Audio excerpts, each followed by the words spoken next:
नमस्कार मित्रों, steno for all में आपका स्वागत है।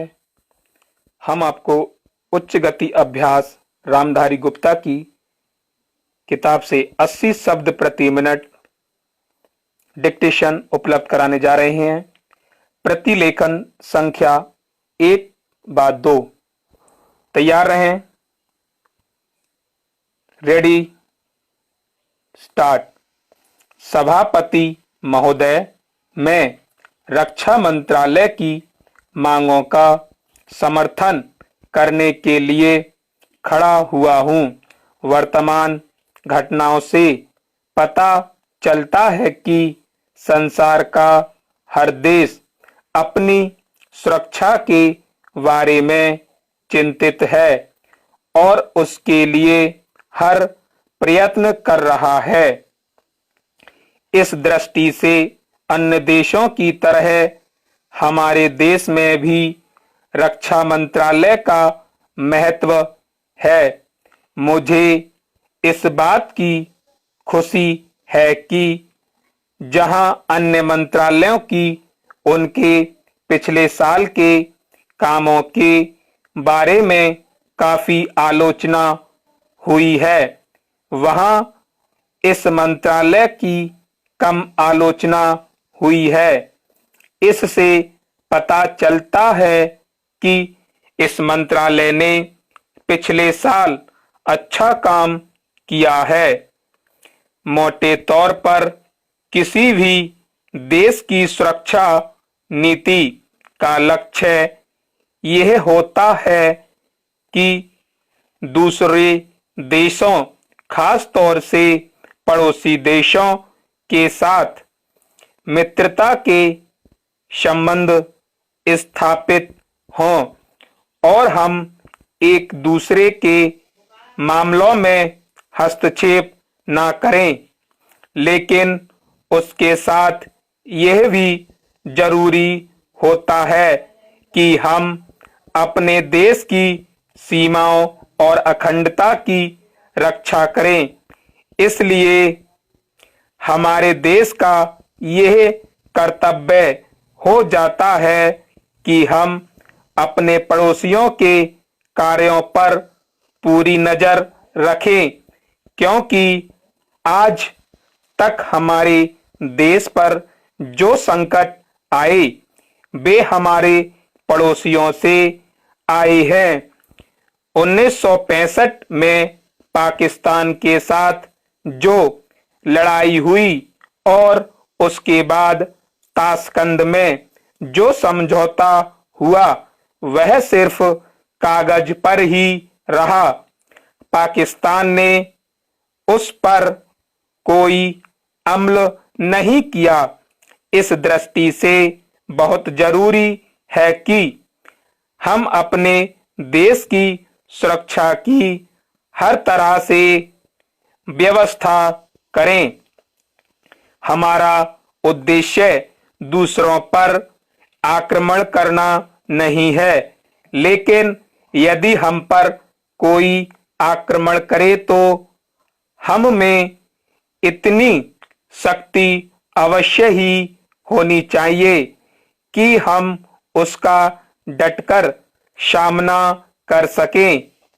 आप जानते हैं कि पिछले दिनों पाकिस्तान को अमेरिका और चीन से काफी मदद मिली है। रक्षा मंत्रालय की रिपोर्ट में भी कहा गया है कि पिछले साल अमेरिका ने पाकिस्तान को 1500 करोड़ रुपए की फौजी सहायता दी है। आज जहां हम फौजी सामान के लिए अपने कारखानों की मदद से अपनी शक्ति बढ़ाने का प्रयत्न कर रहे हैं, वहां पाकिस्तान संसार के देशों से फौजी सामान खरीद रहा है। अपनी नीति के कारण वह सब देशों से लाभ उठा रहा है। मेरा सुझाव है कि हमको भी अपनी शक्ति बढ़ाने के लिए संसार के अन्य देशों से अधिक फौजी सामान खरीदना चाहिए। आज तिब्बत की सीमा पर चीन की 1.5 लाख फौज खड़ी है। सभापति महोदय, प्रतिदिन छोटी मोटी झड़पें होती रहती हैं। हमारी फौजें बड़े उत्साह से उनके मुकाबले में खड़ी हैं। उनके हौसले बहुत ऊंचे हैं, लेकिन हमारी सरकार का भी यह कर्तव्य है कि उनके हौसले को कभी गिरने ना दें। उन्हें हर तरह की सुविधा प्रदान की जाए, जिससे उनका आत्मविश्वास बढ़े। मैं मंत्री महोदय से अनुरोध करूंगा कि सरकार अपनी नीतियों के प्रचार का काम ठीक प्रकार से अपनी फौजों से करे। उनको अच्छे अच्छे हथियार दे। अनुसूचित जातियों और आदिवासी जातियों के आयुक्त ने जो अपना प्रतिवेदन प्रस्तुत किया है, उस प्रतिवेदन को देखने से यह प्रतीत होता है कि इसको तैयार करने में उन्होंने बहुत परिश्रम से कार्य किया है। इसके लिए मैं उनको और उनके सहयोगियों को धन्यवाद देता हूं, परंतु साथ ही साथ इस प्रतिवेदन के संबंध में कुछ आवश्यक निवेदन भी करना चाहता हूं। पहली बात तो यह है कि इस प्रतिवेदन को देखने से ऐसा प्रतीत होता है कि इन कार्यों के लिए जिस धन का उपयोग होता है वह 3 साधनों से उपलब्ध होता है। केंद्र सरकार द्वारा, राज्य सरकारों द्वारा और कुछ गैर सरकारी संस्थाओं द्वारा।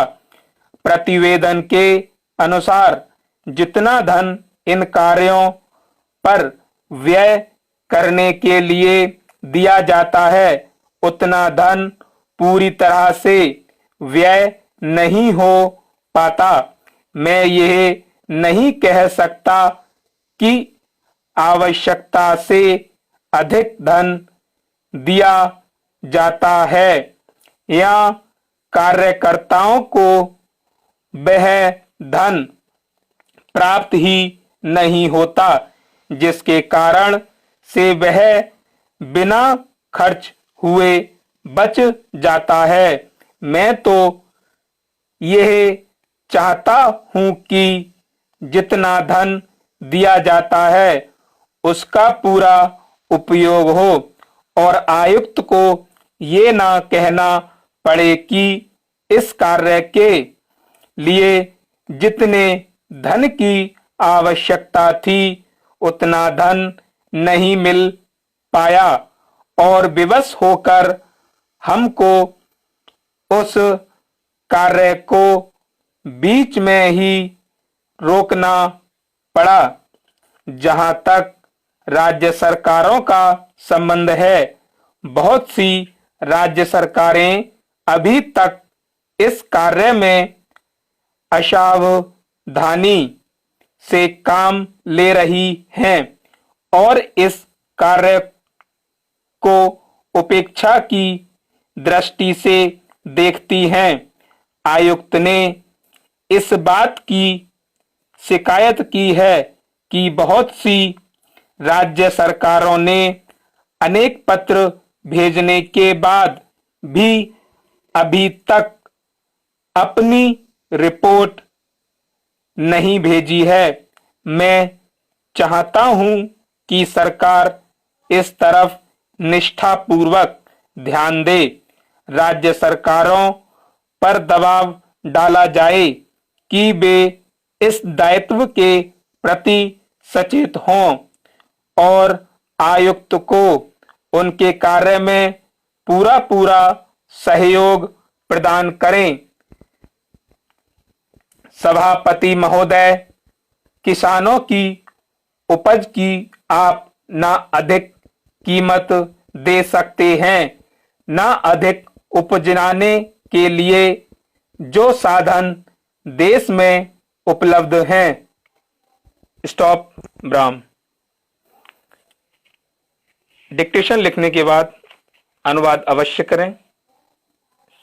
अनुवाद चेक करने के लिए डिस्क्रिप्शन में दिए गए पीडीएफ लिंक से पीडीएफ डाउनलोड कर सकते हैं और आप चाहें तो पीडीएफ डायरेक्ट प्राप्त करने के लिए हमारे व्हाट्सएप ग्रुप को ज्वाइन कर सकते हैं।